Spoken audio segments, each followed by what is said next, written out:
Adeline. Everybody's like, what's her name? That is Adeline Rose. That's the newest little addition to the Otto family, and she is 8 weeks old. And she's so sweet. Love her. And it's so awesome you can bring her. So let me tell you a little bit about me, and then I have top 10 things why you want to be a sales director, why you want my job, and top 10 ways that you can get there and how to do it in a month kind of thing. So that's where I love the top 10. I think it's awesome. So I'll tell you a little bit about me first. And I was recruited into this company by my cousin. Okay, so this is what happened. This is really funny. Long time ago. It's now been almost 11 years ago. She called me out of the blue one day, and she's like, I know you have a really great job, and I know you've never, ever, ever dreamed of selling Mary Kay, and that's okay. I just need you to do me a favor. She said, I have got to get so many shearing appointments done. She said, just listen for a lip gloss. I was like, okay, no problem. I was like, but I'm not doing that. I was really a snob about Mary Kay. We had a facial when I was like 12. Loved that. It was really fun. But I had a degree. You know, I was a real business person. I have a degree in Spanish, English, and I'm like, that's below me kind of attitude about it. So I was just doing her a favor. And I got on the phone, and I remember I was folding clothes in my basement. Like, I still remember that moment on the phone. That it was like a 45-minute conversation because I talked a lot about myself. I did. And I'm like, wow. But she asked the same questions that I still ask women today. And one of those questions was asking me about my 5-year plan. And I really didn't have a 5-year plan. I was 23, and I had done pretty much everything that I wanted to do other than have children. And so I didn't have a 5-year plan, and so I said, well, I guess I'll probably have kids. If not by 28, maybe one, or have on the way to have kids. And her question back was, well, do you want to work your current hours when you're in that position? I was like, no, absolutely not. I was working 60 hours a week in corporate as a district sales manager for Coca-Cola, and that job, even though I worked 60 hours, it was over the weekends too. I mean, there were times at 3 in the morning, my phone would ring, people needed, obviously they needed Coca-Cola, like it's the end of the world. And, you know, when do most people shop for Coca-Cola? On the weekend. Hold on 1 second, 2.5 seconds. I'm trying to find the recorder thing on my phone. Does anyone know where we can record her? Does anyone have a recorder thing on their phone? Right there, and I can upload it. Awesome, thank you. Okay. It's I was okay. trying to find it. I'm like, I'm there. Way back here, whatever. That's okay. And I have YouTube, awesome. so I I'll don't put have that to. on my Okay, channel. we're And good. Okay, figure it awesome. out. Cool, go. Okay, so, and You can edit that part out. I don't know how to do that. I'm just sorry I ruined it. Ruined it. So anyway, so Coca-Cola, that was where I was. And I didn't see myself being a mom, but I knew I couldn't afford to be home. So when I started to listen about the opportunity, the first thing that struck me was the whole God first, family second, career third. I stopped her and I said, can you even say that? Like, I was shocked she wasn't going to get fired for telling me that. When you come from corporate, it's very strict about what you can and can't share, and you cannot say God, and you really aren't encouraged to talk about your faith at your job. And so I said, aren't you going to get fired? She's like, no, we're independent contractors, so we can do that. I was probably the worst phone call she'd ever had. I asked so many weird questions, and anyway, so I was very shocked. I thought, gosh, a company that's been #1, at this time it was like #1 for 15 years, back when I started, and can say that just must be really an awesome company. Now, at 23, God was not first, nor was he second, third, or 10th on my list. I was raised in a Christian home, but that was not on my agenda at 23. It was me, my job, my workout, like my degree. I was working on a master's degree because evidently I still wasn't happy with where I was. And so that wasn't where my priorities were. And so that attracted me and grabbed my attention and made me stop and think about it. And then the other thing was just, she basically told me I could make more money than I was currently making in my job, working 60 hours a week as a Mary Kay sales director, but work half as many hours at home. I was like, that doesn't make sense. So just wrap your brain around that just for a second. I was working more than 50 hours a week, making less than $50,000 a year. And she said, as a Mary Kay sales director, you have the potential to make more than $50,000 a year and work 25 hours a week from home. And I said, shut up. If that were true, everybody would do that. Everybody would want to do that. And she's like, it is true, but not everyone chooses that. And she didn't have to explain that. I don't know if you've probably all been in a situation where you look around and people are just barely getting by. They're settling for mediocrity. I was in college and I saw people who, because they weren't paying for their college, would just blow off class and not try. And I'm over here, the one paying for my college, working really hard at it. So I knew what she meant. Not everyone chooses that path. So I decided to get started just for extra money and for my plan when I had kids. But my ultimate overall plan was I would go back to corporate after I had kids. Like, it was really just to be a mom for that till they were in kindergarten, and then I would go back to the real jobs, you know, to the real workforce. And that was, of course, my plan. God had a completely different plan. So I started my business, and then my life went crazy. I went through a really awful season of divorce, and I moved to California, and like all this crazy stuff happened to me. So if you fast forward, like the first year, I might have done 4 parties. But I went to my meeting every week. My meeting was like church, because I didn't go to church. And those women were so encouraging and so positive and so awesome. They loved me. I was adopted. My director was in Arizona, and I lived in Indiana. So I didn't have like my real family there. But I went, and I loved what I got fed, and I loved how I felt when I went. And so I would pack my stuff, because when I worked at Coke, I wore khaki pants with a polo shirt. I looked like a guy with the, you know, with a logo, whatever, Coke Zero, whatever was out at that time. And then, you know, steel-toed shoes, because I have a CDL, commercial driver's license, to drive a tractor trailer, and can do that if I needed to. And yeah, so that was my life. So I packed my stuff, and I would like run into a fast food place and change before I went to my meeting, and so I would look pretty. But that is my story, and that's the beginning of where I was. Now I'm a mom, and it's so awesome to be a mom. And it's so fun, and I think that the best thing, I'm going to give you the reasons I love the most about being a Mary Kay sales director. The first reason is I can afford, and I have a personal assistant. And I call her my Super Kelly, because her name is Kelly, and she is super. Like, literally every single thing that needs to get done, she does, unless it involves people. So I was at career conference in Texas this year with my Offspring sales director, which is so fun. And Daisha Wiegand, you guys ever heard of Daisha? She spoke, and she said you have to buy your balance. And what she meant by that was, if you want to have balance, you have to pay for it. And I heard that clearly, and I said, oh my gosh, I've got to change some things. I always had help, and I had an assistant, but I really changed and delegated a lot to her, and I've taken her hours up. Right now, she's between 15 and 20 hours a week for me. Today, she prepped all of our meals. All I had to do was put it in the oven when it was time this afternoon. I had a facial at the house.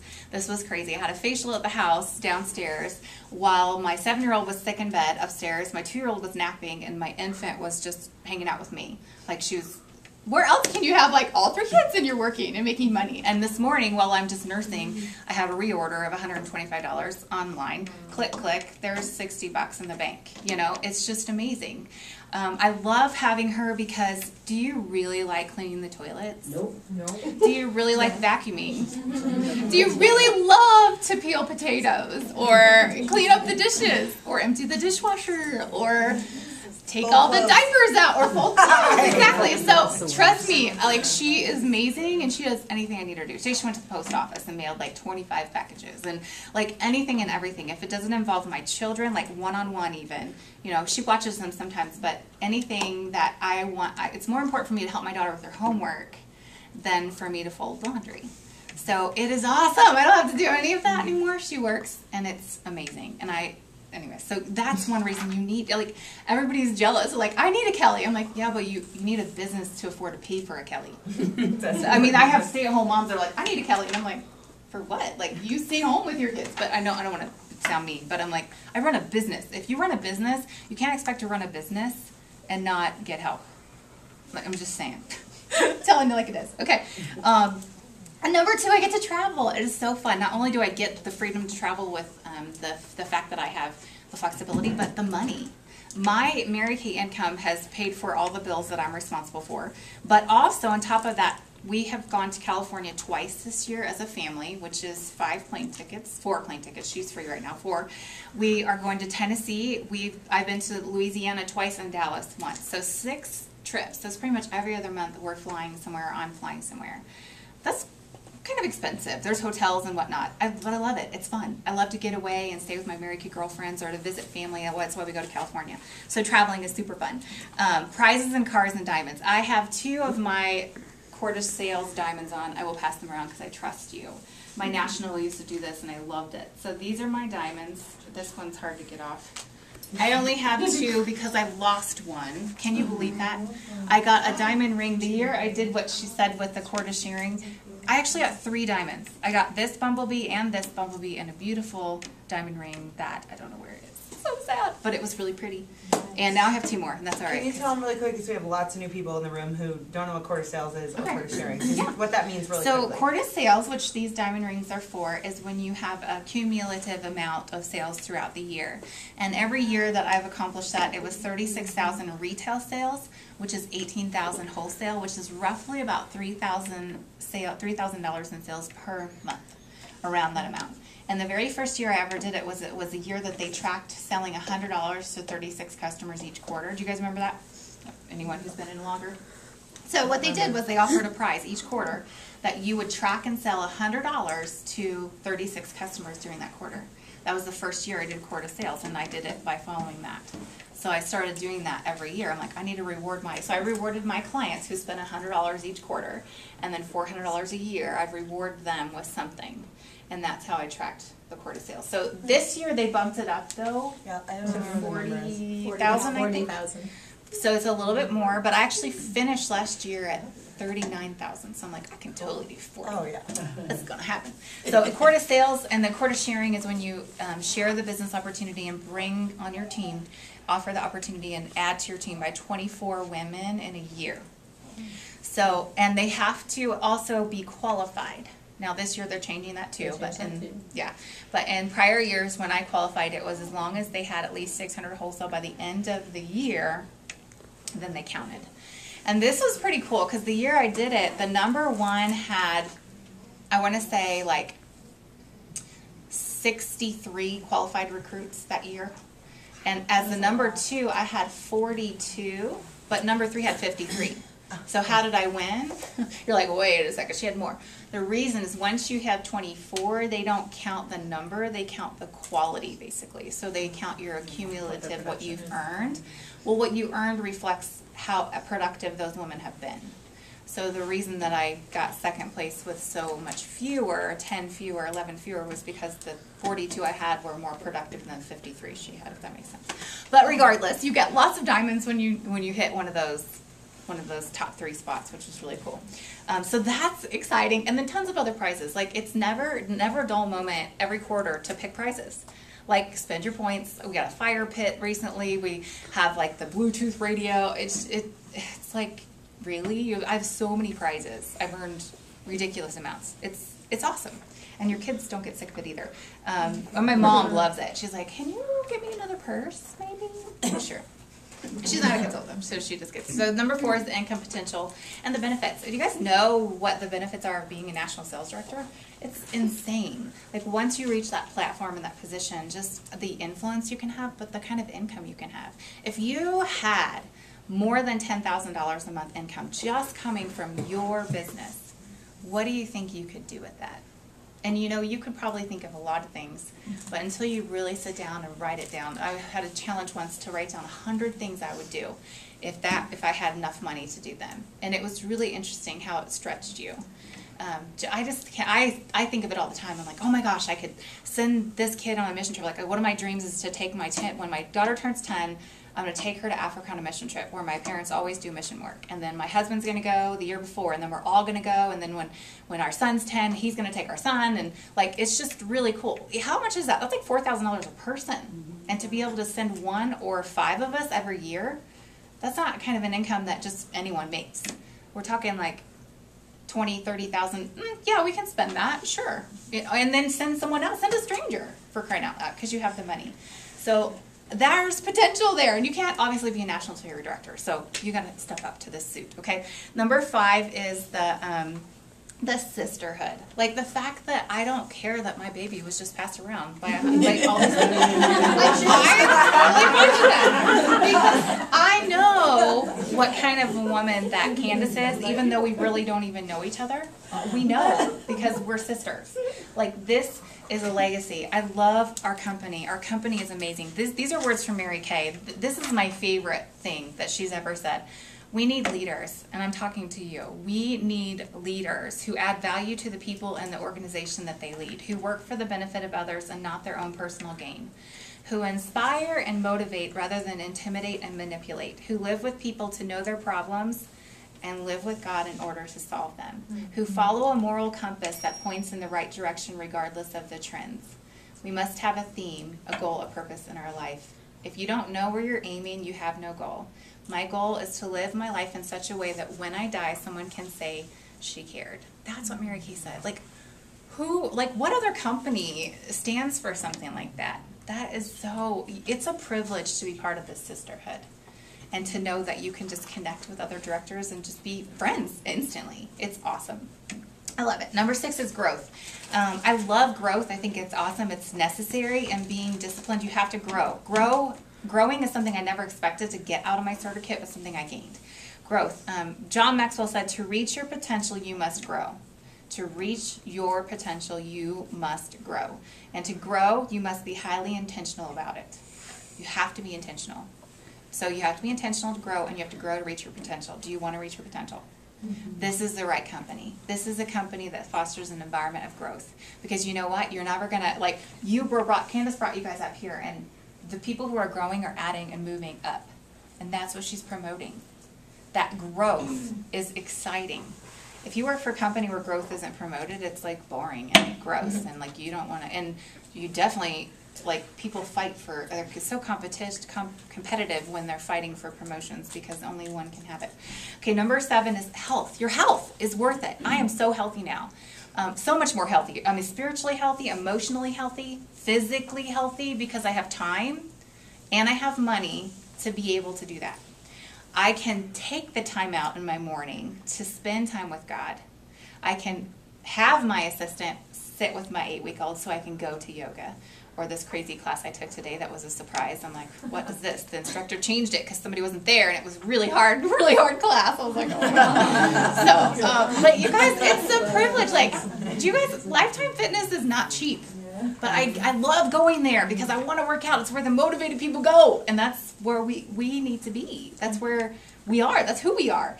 And so it's just really fun to make that health a priority. Number 8, I'm setting an example for my children when I work from home. And when I go. Tonight I was putting on my suit and Annie's like, where are you going, Mom? It's like, I get to go to a Mary Kay event. And she's like, do you have to? I said, no, I don't have to. I get to. And I'm so excited because I love to work, because I love my job. And she goes, even more than me. And I'm like, I don't love my job more than you. She's being a drama queen. You know how 7-year-olds are. I was like, no, she's crazy.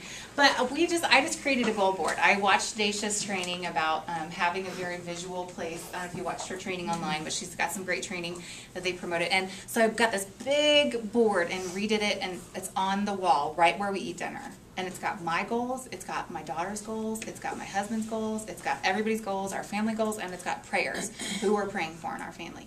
And I love it, because it's like everybody gets to come over is going to see that, and they're going to totally ask me, oh, you're working on a pink Cadillac? Where are you at? And I'm going to be like, well, you can help me, because we need to get there.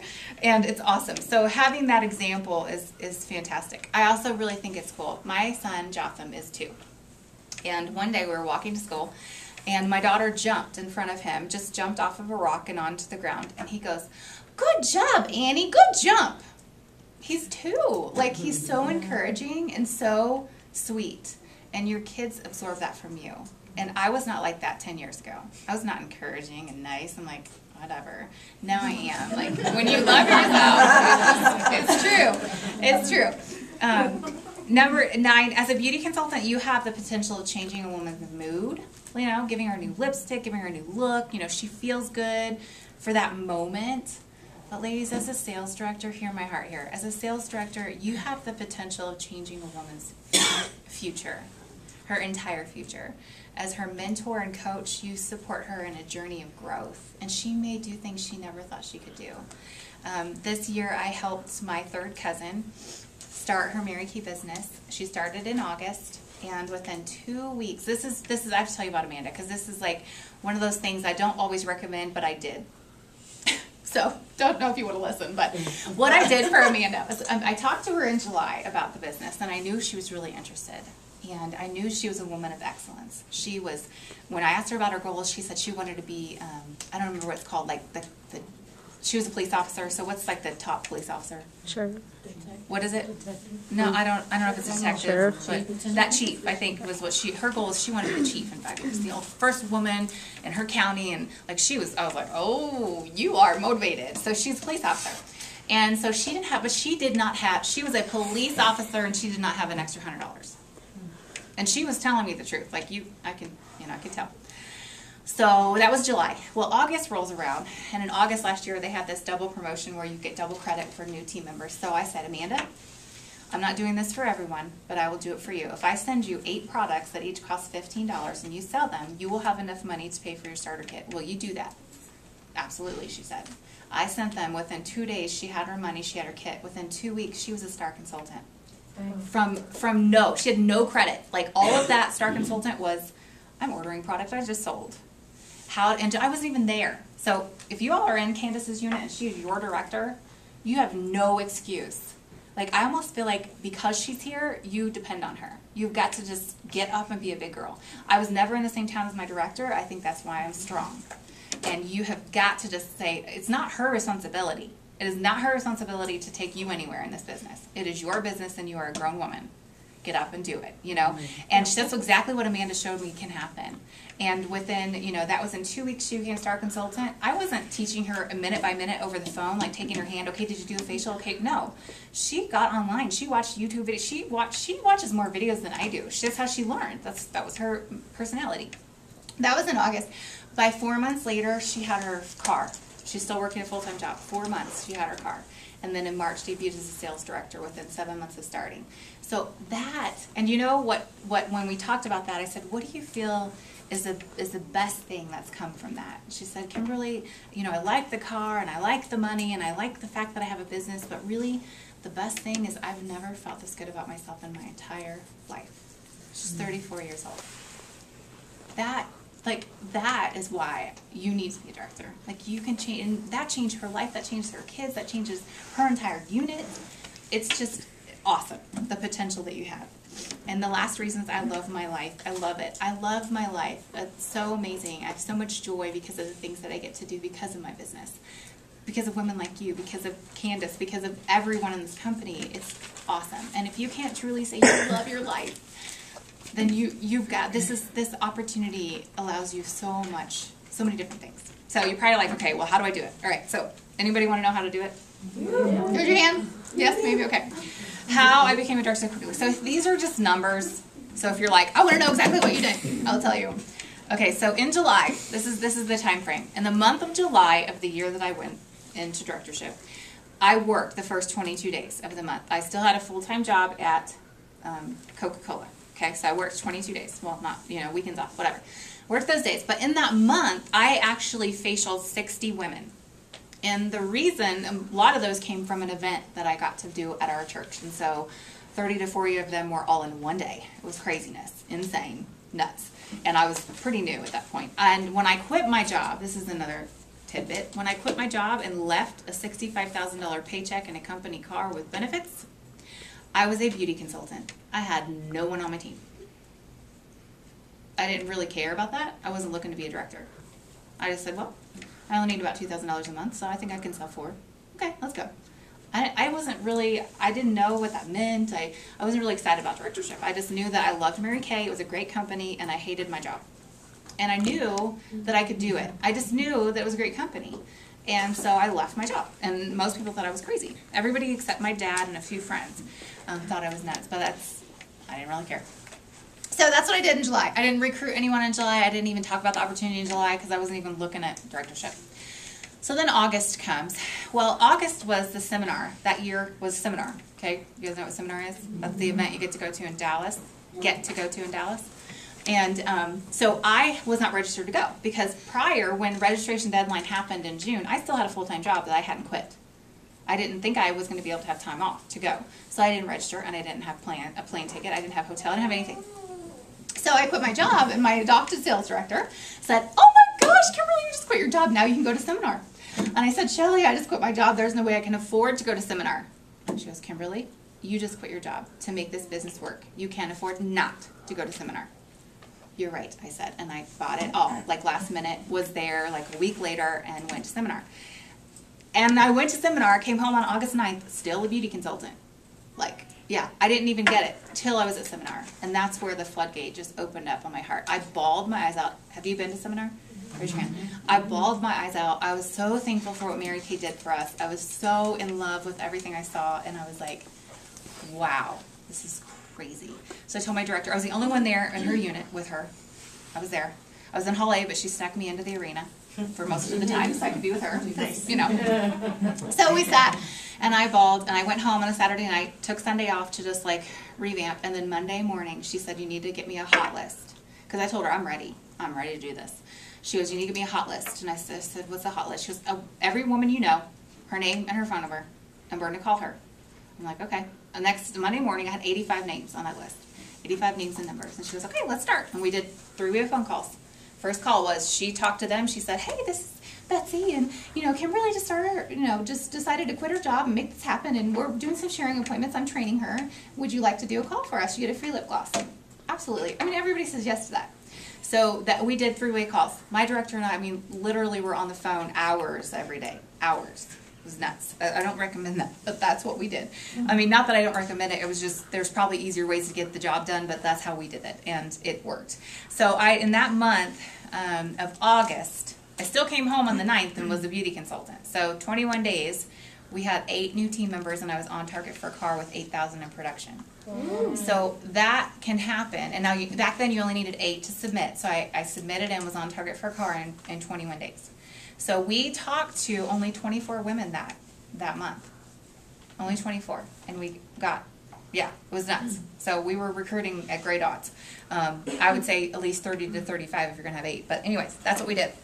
And then I still did 30 faces that month in August. And in September, I didn't even decide to do it in a month until like the 5th of September. Because my director called me and she goes, hey, no one's ever done it in a month before in our national area. And if you do it in a month, then the national is going to come out for your debut. I was like, shut up. Let's do it. So that was my mission. And so I just said, okay, well, what's the numbers? So we multiplied it and said we need to add 21 more, because I counted as number 9. So 21 times 1 out of 4, we need to talk to 85 women. And that's what we did. We talked to 85. We did 85 sharing appointments that month. 85. All of those people in our unit when we were done, except for 1, were my personal team members. And that's why I was the first runner-up to the Queen of Sharing, because I did that whole court by February. Nice. The entire court was done by February because of all those people I recruited in September. So that is how I did it. Now, these are the ways that I think, these are the things that I'm not saying that you need to know. Number 1 is you have to have razor sharp focus. You can't have anything else going on. Like, you can't take on another new project at church. You can't say yes to this and that. You can't say yes to, oh yeah, let's go shopping for 5 hours on Saturday. You can't do that. You have to be razor sharp focused on your goal. Now, if I really wanted to do that, I don't really like to shop for 5 hours unless I have like $3,000 to spend. But I'm not going to just go do that with people. I'm like, unless I really want to spend time with those people. So it's a different decision now, but you don't do those kinds of things in a time period that you're really trying to focus on a goal. Okay, IPAs stand for income producing activities. That is exactly what I tracked in DIQ. So when I quit my job, I saw this piece of paper that said, if you want to be a director and be in a car, you need 20 IPAs. So I was going to work 5 days a week, and so I said, I have to work 4 IPAs every day before I'm done. And it sounds like IPAs are similar to your pink days, but $1 million message doesn't count. No. That's not IPA. So it was same things, but it was 5 new names and numbers, 2 bookings as an IPA, not 1 booking. So there's a little bit of difference in those. But I was doing those every day. I was doing some of them, and I made sure by the end of the day, I didn't quit unless I had 4 for that day. That's all you have to do. Like, it's not that hard. You just have to make yourself do it. So that's the first one, and don't wait till everything's perfect. Trust me, when I was a DIQ, and I just told you I went to my very first seminar, and I had like half a dozen parties. Do you think my party was perfect in DIQ? No. Do you think I worried about it? No, I just did it. It doesn't matter if it's perfect. You just have to go do it. It really doesn't matter if your party is exactly the way Candace does it. Like, get good at it, but don't worry if it's not. Just go. That's the thing. I think sometimes people are like, oh, I have to change this. Don't change anything. Once you're in DIQ and you're on that track, don't change anything. Just keep it simple and keep moving forward, because a confused mind does nothing. Number 2, everything else that's kind of the same thing. Everything else has to be put on the back burner. Like, literally, when I was in DIQ, I had no children, so that was a benefit. However, I did not eat well. I did not do my laundry hardly at all. I didn't get to the gym very much. I ate kind of not good meals, but I didn't care. I was working on a goal, and when I got done with that goal, then I could get back on track with other things. I didn't, does that make sense? Like, you just have to just not worry about losing the 10 pounds. Put that off, you've got to just have that one rabbit you're chasing. Number 3, be willing to talk to anyone. I was willing to talk to anyone, and I knew what I was going to say. Like, be prepared and willing. So what I said in DIQ was, I'm building a model portfolio, and I would absolutely love to have you in my makeover portfolio. Could you be model? They were going to say yes or no. No? Okay. Yes. Awesome! Let me get your number. And then I did model makeover. That's what I did. And I don't know if that works for you, but I asked everyone. I talked to everyone, and didn't care if they said yes or if they said no. I was willing to do it. And that's how I met a lot of people. And you have to be willing to go. You're here, and that's why I'm glad to see. But being at the events is really critical, and learning from your director is number 5. Stay accountable and in touch with your director. Do everything she tells you to do. I am humbled to even be speaking at this meeting. Do you know that Candace is a rock star in Mary Kay? Like, I sat at leadership and heard her speak in front of hundreds of sales directors. Like, she is the best. If you have anyone, you have no excuse to not succeed if you go and follow her around and see what she's doing and talk like she talks and do your parties. She's amazing. Like, I am way down here and Candace is way up here. Like, she's fantastic. So don't take her for granted. Like, and she didn't pay me to say that. Like, I'm just saying. Don't throw things at me. No. Just don't take her for granted. Like, she's amazing and she works really hard and she wants you to come along with her. And it's a privilege to be able to work with a rock star like Candace. Like, it is awesome to be in her space. I mean that. Number 6, perfect your skills. I know I just said keep it simple, don't change anything. But if you're not yet in DIQ, then the way to get there is perfect your skills. You have got to get good at booking and coaching and selling and team building. Those are the only 4 things you have to do to be successful in this business. That is it. So get good at them. And the way you can do that is following the pro, see how she does it, or follow somebody in here that's the queen, like the queen of sales this week. Follow her. Say, can I come to your next appointment? I want to see how you do it. Awesome. She'll be like, yes, because you know what? Every time I take a consultant with me who wants to see me work, I do everything right. And I do everything amazing, and I sell a lot because I'm like on the spot, and and I tell my client, I'm training a consultant today. Is that okay? And then they're awesome. They're like, oh, yes, and then they ask. You truly. And then they think you're a big deal. Yeah, they do. So they're like, so take people with you because it's awesome. Even if you just pair up with somebody who's on the same level, like taking someone and saying you're training them, it makes you act differently. Like, you have to do it really great. You have to pretend like you're her, like you're Candace. That's awesome. Okay, number 7 is your attitude is so critical. It's critical. Your attitude, like when you said, at night, I don't remember who said that you just get kind of in your funk at night and you wake up at a better place. At that time, like, I started my day and you just have got to not let the negativity in. So if that means you're hanging out with negative people, you've got to just take a break from them. Take a sabbatical. Say, I'll see you in 6 months or 3 months or 2 months or 1 month when I'm done with this, because I can't. You don't have to tell them. Just don't answer their calls and don't talk to them. And just be positive. Like, and I think too, I was too dumb to doubt that I couldn't do it in a month. Like, I wasn't ever in and out, in and out, in and out. I was in and done.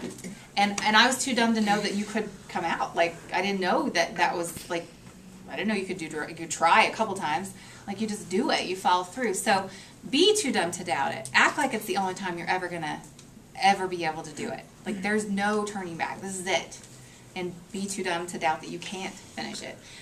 Take a risk on yourself and don't be a minimal thinker. I think that this is really true. I heard this at career conference too. You can't wait to make changes until you can afford it. Like, I don't know, right? You can be honest if you want to raise your hand. When I was talking about having an assistant, that a lot of you say, well, I can't afford that. Anybody want to say, yeah, I said that? Okay, good, because that's kind of my mentality. I'm very much a saver, and I'm like, I can't afford to do that. I'm not making enough money to do that. Well, let me tell you that you will never make enough money to do that until you do that.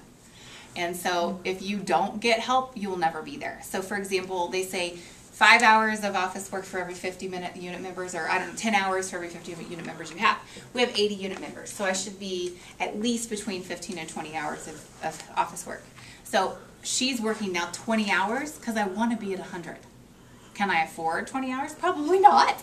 But I'm paying her because I know that if I pay her to do those things, I better get busy and do the things I'm supposed to do. and pay her. Does that make sense? So you've got to take a risk. That's a risk on yourself. If you're a minimal thinker and thinking, I can't afford to do that, you'll never be able to afford to do that. I go once a week, almost every single week, without fail, I go to Johnny Carino's, and that's how I meet women. I take roses. Yes, that costs money. And I give away product. Yes, that costs money. But guess what? Every week I have lots of leads, and I have lots of ways to meet people. Because I didn't grow up here. I don't have lots of friends and family and connections. And so I had to find women. And honestly, they're better women than you might meet through friends and family, because they actually want to be in your space. Okay, so the last, I think I'm on the last one. I don't know if I am. Number nine, be all in. Don't have a backup plan. I quit my job. I don't have a backup plan. If you have a backup plan, God can't bless plan A if you have a plan B. He won't. He won't do it. He'll be like, oh, well, if you're just you're not all in, then you're not really working from a place of faith. And that's my last, well, that's the same part of the same thing. Operate from either faith or fear. Fear-based decisions are never really great decisions anyways. Fear stands for F, false, evidence appearing real. You probably heard that. And you can't have faith and fear at the same time. So you're either making choices out of faith or out of fear. And you can you probably know what you're doing. You know, if that whole minimal thinking of, oh, well, if I don't have enough money to pay for that, that's a fear-based decision versus a faith-based decision. And then the last one is persevere. Don't quit and don't give up. John Maxwell said, taking the steps necessary to live your dreams and do what you want will cost you. You will have to work hard. You will have to make sacrifices, and you will have to keep learning and growing and changing. Are you willing to pay the price? Are you willing? Because I certainly hope you are. But know this, most people aren't. Today I heard at the gym, I thought it was really cool. I heard at the gym, the instructor said, you know, I saw this quote, you know, this motivational quote about stop reading motivational quotes. It's not about reading them. You have to go out and do something with them. And that is the big difference, is that women can come to this meeting and hear this every week. Are you going to be the one that does something about it? And I'm going to finish with this poem I really love called The Race. Have you guys ever heard of it? Mm-hmm. Love it. Oh, you have. Everybody's like, yes. I love it. No, I read it. Okay. Have you heard of it? Okay. All right. Whenever I start to hang my head in front of failure's face, my downward fall is broken by the memory of a race. A children's race, young boys, young men, how I remember well. Excitement, sure, but also fear. It wasn't hard to tell. They all lined up so full of hope, each thought to win that race, or tie for first, or if not that, at least take second place. Their parents watched from off the side, each cheering for their son, and each boy hoped to show his folks that he would be the one. The whistle blew and off they flew like chariots of fire. To win, to be the hero there, was each young boy's desire. One boy in particular, whose dad was in the crowd, was running in the lead and thought, my dad will be so proud. But as he speeded down the field and crossed the shallow dip, the little boy who thought he'd win lost his step and slipped. Trying hard to catch himself, his arms flew every place. Amidst the laughter of the crowd, he fell flat on his face. As he fell, his hope fell too. He couldn't win it now. Humiliated, he just wished to disappear somehow. But as he fell, his dad stood up and showed his anxious face, which to the boy so clearly said, get up and win that race. He quickly rose, no damage done, behind a bit, that's all, and ran with all his mind and might to make up for his fall. So anxious to restore himself, to catch up and to win. His mind went faster than his legs, he slipped and fell again. He wished that he had quit before with only one disgrace. I'm hopeless as a runner now, I shouldn't try to race. But through the laughing crowd, he searched and found his father's face, with a steady look that said again, get up and win that race. So he jumped up to try again, 10 yards behind the last. If I'm to gain those yards, he thought, I've got to run real fast. Exceeding everything he had, he regained then 10. But trying hard to catch the lead, he slipped and fell again. Defeat. He lay there silently, a tear dropped from his eye. There's no sense running anymore. 3 strikes, I'm out. Why try? I've lost, so what's the use? He thought, I'll live with my disgrace. But then he thought about his dad, who soon he'd have to face.